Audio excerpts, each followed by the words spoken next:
Seruan pemilu damai kerap digaungkan berbagai pihak jelang bergulirnya pemilu 2024. Tak terkecuali anggota Dewan Perwakilan Rakyat Republik Indonesia. Imbauan pemilu damai terus disuarakan, mengingat perbedaan pilihan dalam kontestasi politik 5 tahunan rentan menimbulkan pergesekan sengit. Anggota DPR RI Ahmad Najib Kodratullah mengajak seluruh masyarakat untuk menjaga keharmonisan, kerukunan, dan keamanan. Masyarakat diminta tidak mudah terprovokasi terhadap isu yang dapat menimbulkan perpecahan, seperti isu identitas dan SARA. Untuk itu, semangat kebersamaan dan persatuan dalam masa pemilu perlu diperkuat. Tentu pemilu yang baik ini ketika melakukan sebuah argumentasi pandangan-pandangan yang dikedepankan adalah akal sehat, yang dikedepankan adalah ide dan gagasan untuk kemajuan bangsa ini, bukan saling untuk menjatuhkan, apalagi menggunakan isu SARA, isu golongan, dan isu-isu yang negatif lainnya digunakan dalam setiap kegiatan adu pendapat dan adu argumen.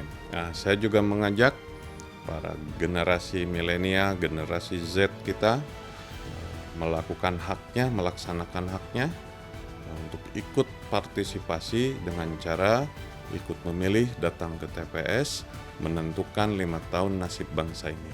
Jangan diam, gunakan hak pilihan. Upaya pemerintah dalam menjaga perdamaian setidaknya sudah membuahkan hasil di wilayah Jawa Timur. Dalam kunjungan kerja Komisi 3 DPR RI ke Surabaya, disampaikan indeks potensi kerawanan pemilu 2024 mengalami penurunan. Berawal dari status sangat rawan dengan nilai 81,14 di Januari 2023 menjadi status rawan dengan angka 65,16 pada Agustus 2023. Sudah ada penurunan potensi daripada kerawanan pemilu yang ada di Jawa Timur. Jadi saya kira itu kan dengan Agustus, dan saya kira dengan situasi yang sekarang boleh dikatakan tidak terlalu mengkhawatirkan ya, karena bagaimanapun juga kalau kita melihat pemilu yang terdahulu itu saat ini justru lebih kondusif. Jadi saya kira kondisi rawan ini tentunya akan menjadi tidak rawan pada saat nanti 1 bulan ke depan atau pada saat penilaian berikutnya. Jadi saya kira ini ada kerja keras daripada Polda Jatim, dan saya mengapresiasi kerja keras Polda Jatim dalam memberikan rasa kondusif terhadap masalah pemilu ini, dan sehingga pemilu ini dapat berlangsung dengan lancar.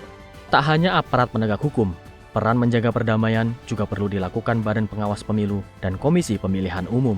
Utamanya dalam menjaga tahapan pemilu agar tidak keluar jalur.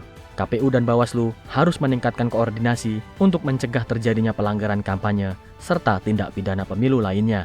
Sinergi KPU dan Bawaslu itu memiliki andil untuk mewujudkan pemilu damai dan adil. Tugasnya Bawaslu mencegah terjadinya pelanggaran, bukan mengeksekusi setelah terjadi pelanggaran.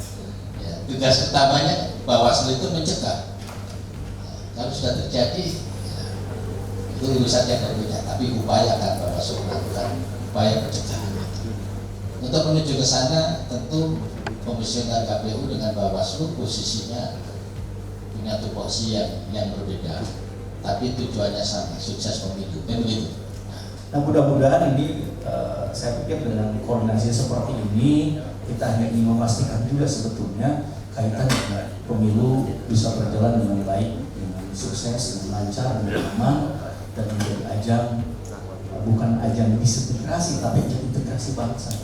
Kemudian juga di sini juga bisa meningkat kaitan dengan ekonomi dan sebagainya, ada keterlibatan semuanya, jadi hidup dan menyenangkan.